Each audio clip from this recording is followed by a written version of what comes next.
Oh, we're back, hour 2. This is Road Gang Radio, live at the Fastport Studios with good old Jimmy Mack. Take it away, sir. Mr. Dre. And guys, let me give you a little inside baseball about programming. If you noticed, Phone Master Dre did not do the introductions at the bottom of the other half hour when we brought in Tat. By the way, we are not tonally deaf here. If you noticed, one of the things that Andre does is he comes on full of energy and full of life. We wanted to make sure he made that call. He said, I think you should do the Tat introduction. That's the kind of stuff we have to do on a regular basis here. We're kind of making things up as we go along, figuring out this new format. One of the things we are so grateful for is that our former partners are now our current partners and have continued to move down the road with us. And sometimes they come in the form of the Braz. Robert Braswell, the executive director of ATA's Technology and Maintenance Council, is joining us again for the longest running segment on Radio Nemo. And by the way, I told you we're working out that new technology, and we are thrilled to have him in what is his normal form has been restored here at Road Gang Radio. Good morning to you, Robert. How you doing? I'm doing great, Jimmy Mack. How about yourself? I can't complain. And boy, brother, you sound like you are right across the table from me. We got that field tap, that field tap working, and you sound crystal clear. Not that you didn't sound great before, but crystal clear. The other thing I want to point out to our listeners before I give it over to Robert is the fact that a lot of what Robert talks about is what they call evergreen content, meaning this is the kind of content that, other than upgrades in the industry's technologies, a lot of this stuff can be listened to over the course of the year. Tara is slowly building him a playlist over on the YouTube channel. If, in fact, you've missed any of these, this is one of the great ones to revisit because it gives you all kinds of great tips, all kinds of great recommendations for moving forward in regards to all things tech and all things talk around tech. Robert, welcome. It's good to have you. Great to be back here, Jimmy Mack. And you're right. The topics we deal with are evergreen. They're very much appropriate for just about anybody who's operating a commercial vehicle. And today, one of the most important topics is going to be discussed on our program, and that is air system maintenance. So we're going to be talking about facts and falsehoods associated with air system maintenance. There are so many good reasons why you want to make sure that your rig has clean, dry air in its pneumatic system, most especially because you want your air brakes to work when they should, when you need them. But there are misconceptions out there about what is the right thing to do when it comes to air system maintenance and inspection. And joining us on the program today is Brian Screeton, who's Manager, Technical Training and Service for Bendix Commercial Vehicle Systems. Brian is an active member of the Technology and Maintenance Council. He's in our S6 Chassis and Brake Systems Study Group and our Technician and Educator Committee. He's chaired several brake-related skill stations in our TMC SuperTech National Technician Skills Competition, for many, many years. And we're very pleased he can join us on the program to talk about something that's near and dear to his heart. But before we get started, as you know, each week we like to make a special offer available to our listeners. This week it's our TMC's PMI manual for technicians. That's a preventive maintenance inspection manual for technicians. We're offering it for the special price of just $25 plus shipping and handling. To order it, you can call our customer service line toll free at 1-866-821-3468. Just mention radionemo.com. You can get it for that special price. And even more importantly, if you're an owner-operator or a small fleet and you've got 100 or fewer power units, we would love to have you as a member of TMC. You can join us for the discounted annual dues of just $150. Do that today. You're going to get our 2-volume recommended practices manual and many, many other good benefits too. So call that same toll-free number if you're interested in signing up. And as always, at the top of the program, we remind our listeners that any recommended practices we discuss reflect the consensus of our members. We offer them as recommendations only, and everyone must first determine for themselves if they are safe and appropriate for their operation. Please remember that TMC doesn't endorse any product, person, or service, and the opinions expressed on the show are those of the individual and not necessarily the opinions of his or her company, nor TMC, unless stated otherwise. And with all that out of the way, please welcome to the show this morning, Brian Screeton. Good morning, Brian. Good morning. Brian, it's really great to have you on the program here. Kind of the genesis of this program sort of stemmed from our 2025 annual meeting back in March in Nashville, where we had a technical session on air system maintenance. And I thought there was just a lot of good facts out there that maybe our listening audience just isn't aware of. But before we talk about the air system maintenance facts and falsehoods, let's just talk for a few minutes about what are the main components that make up your air system on a commercial vehicle, a class 7 and 8 combination vehicle, your air compressor, air dryer, etc. So can you detail that for us a little bit? Yeah, so the the air system, you have your charging system, the charging part of it, where the compressor is going to take air from the atmosphere, any moisture that would be present in that air as well. And it's going to compress that and put it, through the air dryer. And the air dryer's job is to, of course, remove moisture and contamination from the system before it sends that air to the reservoirs as well. And then once that, the reservoir is a storage place, and that's where when you operate the air brakes or the air brake system, that's where the air that goes to, at the end of the chambers through all the valves and everything else to stop that vehicle. And all the components are very important. They're matched to your system when it's spec'd or leaves the factory. You got to be really careful about things. For example, when you replace a valve, you got to make sure that crack pressure is correct for the valve that you're replacing. Otherwise, you may have some timing issues when it comes to the application of your brakes, right? Yeah, so that's very important.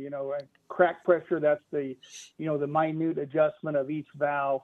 And that can lead to a whole lot of other things like abnormal brake wear, front to rear, in the worst cases, stability issues. But the whole system is built, even the electronics, when we talk about stability and stuff like that, is still built on that pneumatic system, and it needs to perform properly for everything to work. If we had a lot more time, we could talk about some really cool technical stuff like valve hysteresis, but we're going to take that for another show.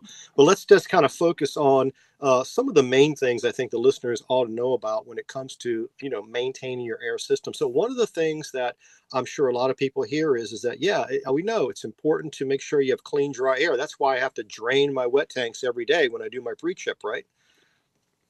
Well, not necessarily. Draining your tanks every day also gives the opportunity for the system. If you start in the morning from a flat system, especially with a trailer, that long period of time to fill the system also is an opportunity to saturate or bring a lot of moisture into the air system as well, and it can have a detrimental effect to the dryer. So based on the application, is what we recommend draining your system. Like, so for standard line haul, every 3 months. For medium duty, which is more duty cycle, every 2 months, and for high duty cycle, every month. And that's the reason we don't recommend daily tank drains, is because of that saturation factor that can happen when you start the vehicle from a flat system. And that matches the TMC recommendations for when you should drain your air. Your air tanks, which is about 900 hours, or as you said, every 3 months. Correct. So it's kind of it's a myth there. You should be draining that wet tank every day, and when you're doing that, you're actually kind of like doing the system a little bit of harm, because you're actually drawing moisture into the system when what you're trying to do is prevent moisture from contaminating the system. It's kind of non-intuitive, isn't it? Right, and it's mainly because when the system is charging, that's when the air running through the dryer is running through the desiccant, and it's trying to remove that air. So if you start it up from a flat system, that extends that period out, and that desiccant can only saturate or collect so much moisture until the purge cycle. So that's why from a flat system, that's when it's more prevalent for that to happen. So this is why speccing is so important. So let's say, if normal line haul operation, how much air system compressor on time is normal? 5%, 10%? And in asking that question, it's that, the more that compressor is running, the more opportunity is for drawing air, probably through the engine air intake system, right? And that's where you're going to get maybe contaminants and water and moisture and into the system and causing damage. And that desiccant, if you don't spec that air dryer properly for the application you're using, you could be either working it too hard, or maybe you've got the wrong air dryer. You're not working it enough. Right. So the compressor and the dryer, they both need to be spec properly for the system. We only want that compressor running, actually pumping air, 25% of the whole total runtime. Anything more than that is going to overwork the compressor, cause heat issues, things like that. And of course, like you said, the dryer, there's different dryers out there for different applications. Sometimes systems need more than one dryer, depending on the application. So it does definitely need spec'd for the vocation or what they're expecting from that vehicle. I would think if that air compressor is running too much, you probably could introduce higher oil consumption, right? Yes, yes, that is another sign of an overworked compressor is oil passing. Now, keep in mind, all compressors pass oil. They have to, to maintain lubricate the rings of the compressor and things like that. But the system's designed to handle that amount of oil. But anything more than that, that's when you run into trouble. So if you're outside of the parameters we're talking about here, maybe it's one of two things. You need to pay a little more attention to your maintenance, or maybe when you're speccing your vehicle, work with your vendor, your OEM, a little bit more closely to make sure you're matching up the specs with the vocation that you're actually in, right? Correct. And and that goes with a lot of these vehicles, they get sold for one vocation, and then their second life they're doing something totally different. So you need to keep that in mind. When you're buying a used vehicle, it may need some modifications to do what you need it to do. Yeah, that's true. That's true. If the vehicle was spec'd for line haul, but now you're in like on-off highway or logging or something like that, it probably needs to be either respec'd or upgraded, or maybe it's just the wrong vehicle for the application. Very good point. Let's move on a little bit. We've been talking about, should you drain your air tanks daily? Well, the answer is probably not. You probably should do that every 3 months, every 900 hours, maybe, depending on your application, maybe more frequently, depending on your vocation. But here's another thing that we hear a lot out there. Let's say it's winter time and we're worried about, the air system freezing up. I'm just going to dump some alcohol in there, right? That's going to take care of the problem. Well, that is a short-term solution to a larger problem. If there's a reason that you would want to put an alcohol-based product into your air system, that's a sign that something maintenance is lacking somewhere else. The best way to remove, or if you have water or a lot of moisture in the system, is a properly maintained air dryer. So what's the alcohol doing to get you going? It's basically removing it's unfreezing the moisture that's in the system that's freezing it up, right? But it's also doing something else, and that's not good. Right. So, the alcohol just basically lowers, like antifreeze does in a cooling system. It doesn't freeze at 32 anymore, but the moisture's still in there. But that alcohol-based product, all the valves in the system, they require lubrication. They all have rubber roll ring components, things like that. And alcohol is not a friend to any of that. It'll remove the lubrication from the components in the air system. And then we talked earlier about crack pressure.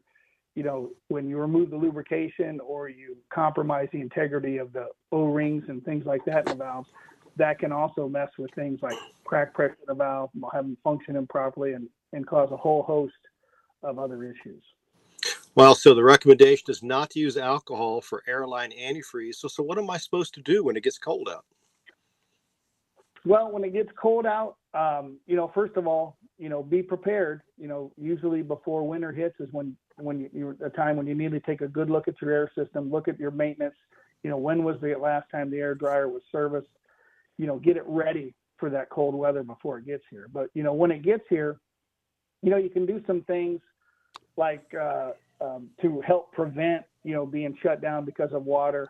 Like when you shut your vehicle off, there's the air system will be either charging or in its purge mode. It's best to shut the vehicle off when it's still charging before it gets to the air dryer purges. And that way, when you start the vehicle up in the morning, it will be pumping air. And if there is any moisture in there, it has a better chance of thawing due to the heat of the engine and stuff like that. And it may not put you out of service or delay your departure because of that water that's in there. So when your ambient temperatures are going to be below freezing, you want to fan the air brake system down to just below the system cut-in pressure, right? Correct. And I guess when you're doing that with the engine off, you're still at operating temperature. That's going to allow the compressor and the dryer to be in its what they call charge mode on engine startup. So that's going to minimize the potential for the components to be frozen in the unloaded mode until that air dryer heater that you have, hopefully you have that spec'd on there, and your powertrain heat allows the units to reach normal operating temperature. And that's kind of the strategy you want to use, as opposed to after the fact dumping antifreeze into the system, which doesn't get rid of the root problem, which is the moisture in there to begin with. Correct. That's good advice. I think that's another very common myth out there that people hold, is they think they can, they can get out of a problem by adding the alcohol. And look, it does work temporarily. You're not disputing that. It's just you're doing damage to the system long term. Really good advice there. Let's move on. Let's talk about another issue. And let's talk about how important it is to protect your towing connections on all the towing vehicles in your combination vehicle unit. Yeah, that's a problem that's been, there's many I guess partial solutions or workarounds, but the best way to protect those connections is to park those connections. So on the tractor, there's going to be a place to put those glad hands and park them. When you're talking about doubles, triples, things like that, dollies, there should be a place to park those connections and hopefully close them. And that contamination, it really affects trailers. Worst of all, we get I have seen a lot of spring brake valves. When you have open connections and water and contamination, bugs, mud daubers, things like that, they love to find those nooks and crannies. Oh, you betcha. And infiltrate the system. And as soon as you close that connection and charge it, it just pushes all that contamination right into the trailer air system. Typically trailers don't have a means to evacuate that, like the truck has a dryer. So that just goes in the system and can wreak havoc. So, the best way is to close that connection. And even there's glad hand seals. Some have screens, or sometimes you'll see, it looks like you're cutting a piece of pie and there'll be like little flaps in there. All of that is good and fine until, those little flaps break and then they become a contaminant, or those screens over time, they can cause a restriction in the system as well. So it just goes back to the best way to prevent all that is to park that glad hand connection and basically close it off. Yeah, and that's going to protect against any kind of foreign airborne contaminants from road debris, or like you said, even the degradation of components that are supposed to help protect the air system itself. Hadn't thought about that one. That's a really good point. And of course the weather elements. So yeah, don't let those air systems stay open. Don't let them be dragging down the road or whatever. Really important to make sure all that's taken care of. And it's going to extend the life of your components anyway. The glad hands themselves, because nobody wants to be replacing glad hands all the time. So park them like you're supposed to. Now let's talk a little bit about something called false parking. Yeah. So there's when you have when you park that glad hand, it also needs to be able to breathe, which means, when you park it, there'll be a small hole in the component, or where you park it at. So it allows air to escape. So if the button does get pushed, you're not inadvertently false parking or trapping pressure in the trailer service line. And this will cause an unintentional release of the trailer park brake. So just remember, when you do park them, it still needs to be vented, but we need to, but there needs to be a way for that pressure to escape so the park brakes can apply properly. You're listening to Tech Talk with TMC. We have Brian Screeton here with Bendix. We're talking about air system maintenance, facts and falsehoods. Brian, let's move on to sources of air brake contamination. There's a lot of opportunity for air brake contamination when it comes to the tractor itself, right? What are some of the different things we should look out for when it comes to that?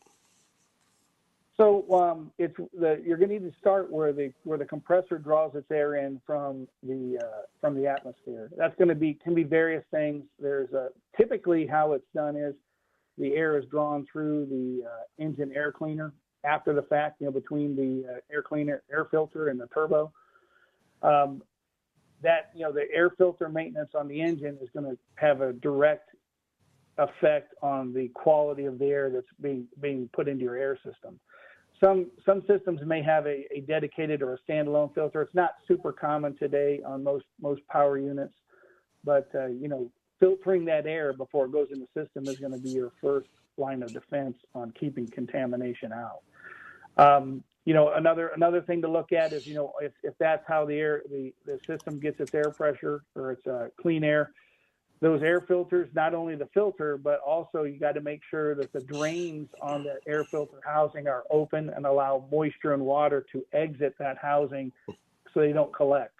That can also be a source of water getting into the air system as well. Yeah, it's one of the things people don't think about so much, I think, is the air filter for the engine itself having an impact on the air system. You don't really think about, well, where does that air come from? And what comes from the air breather. Boy, I'm glad we don't use oil bath air breather systems anymore. Think about the contamination you could have got there. At least it's dry on that end. But it's funny you talk about air filter. Let's just talk about that for a second. It's kind of a balance there, right? Because we usually tell folks you should change air filters based on restriction, as opposed to, let's say, in a set time or mileage, because you might not be getting the economic value out of that air filter. And more importantly, that air filter, when it's new, that's probably when it's working the most efficiently, because you get a lot of contaminants going through a clean air filter, right? When it gets dirty, it actually does a better job of filtering. So there is a balance to consider there, isn't it? You don't want the restriction to be too much, but you don't want it to be too little either, because that's where those contaminants could come in. You could be putting a new air filter in, and you actually may be introducing more contaminants than you thought you were going to, is what I'm trying to say. Right. And it is, when you change an air filter, it is more than just popping the old one out, putting a new one in, look in the housing, make sure when you took it out, contaminants didn't fall into the clean side of the intake, things like that. Yeah. So you're right. Improper repair. That's another area where we can see contamination. I know we have a number of recommended practices that talk about that. One of the things technicians like to do, I've used it, liquid sealant. Liquid sealant is so good, right? It solves so many problems for you. But you might be causing a problem a little bit further downstream. Right. So that the liquid sealant, I had an instructor one time tell me, a little dab will do you. You don't want to overdo when you use that. In fact, we recommend using when you use liquid sealant, make sure you don't overdo it. And Teflon tape as well. We don't recommend that because we've seen a lot of that. If you use too much of it, some of it can get in the air system and cause valves not to seal. But, liquid sealant, you just don't need to use the whole tube, when you're sealing one fitting. Just a little dab will do. Yeah, a lot of times they say you should use just enough liquid sealant to create a little bit of a ring around the end of the threads when it's tight. And like you say, more is not better in this case. Also with Teflon tape, a lot of folks say don't use Teflon tape at all because there is a much greater risk of you damaging the ports if that Teflon somehow, gets into the air line, and that's really going to cause more trouble than good. Correct. And some other areas, you can get contamination is, internally, sometimes components, air tanks, when air tanks, especially the steel ones, they can rust internally. The air tank could look brand new on the outside, but on the inside, they can start to get rusty. So when you do drain your tanks, if you start to see rusty water or rust flakes coming out, you may have an air tank problem as well. And that's going to proliferate through the whole system. Yeah, it's not obvious because you necessarily can't see it. So you really have to be mindful of that too. Absolutely. And of course, the contaminants can cause chaos with every single piece in the system: the compressor, the dryer, the valves, the seals, the analog braking system modulators, right? All the way down the system. And that's important because why is my ABS not working? Well, maybe it's because of contamination due to poor air system maintenance. We don't really think about the analog braking system, but that's so vital. It's all tied together. Yes, correct. Any final thoughts on some of the things that we've talked about today in terms of things that, drivers and fleets should consider when, try to do a better job of maintaining their air systems, or maybe even speccing their air systems a little bit better than perhaps they had been?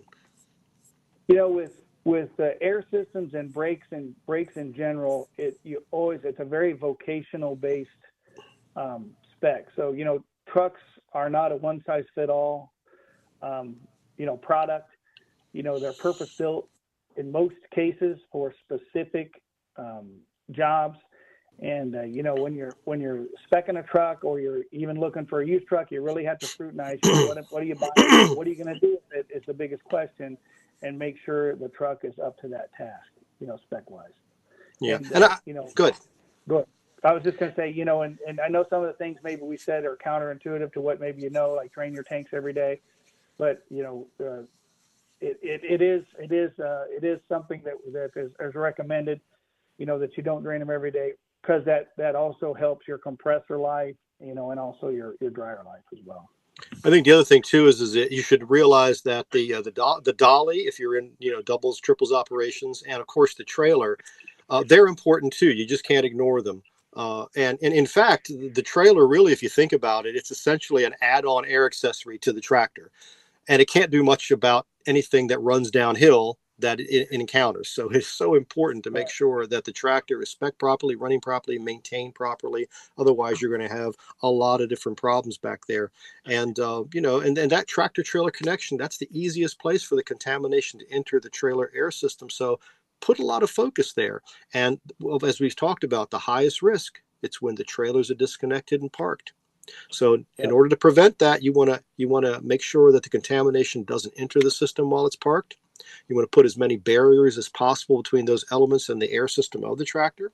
And we've talked about ways of doing that, parking the glad hands, maybe seals, protective flaps. But all of that really needs to be done in order to make sure that your vehicle is operating properly as it goes down the road. Final thoughts before we have to break for the segment. Yeah, I really appreciate you having me on the show. I've enjoyed it, and hopefully I can help some people out there. We certainly had enjoyed you. And a little bit of a shout out for the work that you do at the TMC Super Tech competition. You've been doing the TMC competition for many years. I think you really enjoy doing those ABS and brake system skill stations. Any thoughts about the work that's been done there and the good that we're doing in the industry for doing those kind of skill stations? Yeah, I do. I look forward to that every year. I really think it's a challenging and rewarding experience for technicians. I highly encourage technicians to, embrace it and compete. So it's rewarding for me and the technician. So I highly encourage it, and I'm really looking forward to it this year as well. Well, that's about all the time we have for Tech Talk with TMC. We've been listening to Brian Screeton talk about air system maintenance, facts, and falsehoods. Next week on Tech Talk with TMC, we're going to be having our own Jack Legler at the Technology Maintenance Council talking about a new recommended practice on when to keep, trade, or sell a truck. I think a lot of folks that are listening to us are going to be really, really interested in tuning into that one. And with that, I'm going to go ahead and turn it back over to Jimmy Mack in New Orleans. Thank you very much, Robert. Always good having you on. And really quickly, I'm going to extend the invitation again to you and everybody else out there. We'd love to see you on July 23rd for the official ribbon cutting ceremony over here at the Fastport Studios, my friend. By the way, keep up the great work, and I'm glad we're finally getting a real kind of archive of all of this great content. More of it to come pretty soon. Thank you, Robert, for everything. Thank you, Jimmy Mack.